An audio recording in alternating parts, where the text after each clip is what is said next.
நாடு முழுவதும் சட்டம் ஒழுங்கு சரியில்லை என்று திமுக எம்பி கனிமொழி பரபரப்பு பேட்டி அளித்துள்ளார். தூத்துக்குடி மாவட்டம் புதுக்கோட்டையில் உள்ள ஆரம்ப சுகாதார நிலையத்தில் கர்ப்பிணி பெண்களுக்கு நலத்திட்ட உதவிகளை தூத்துக்குடி எம்பி கனிமொழி வழங்கினார்.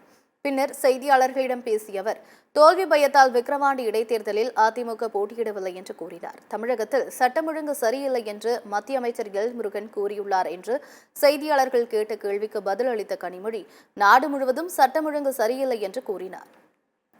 தேர்தல் நேரத்தில் மத காழ்ப்புணர்ச்சியோடு செயல்பட்டது, ஒடிசா மாநிலத்தில் தமிழகத்திற்கு எதிராக பிரச்சாரம் செய்தது, மக்களை பிரித்தாளக்கூடிய வன்முறையை செய்து கொண்டிருக்கிறது என்று பாஜக மீது கனிமொழி குற்றம் சாட்டினார்.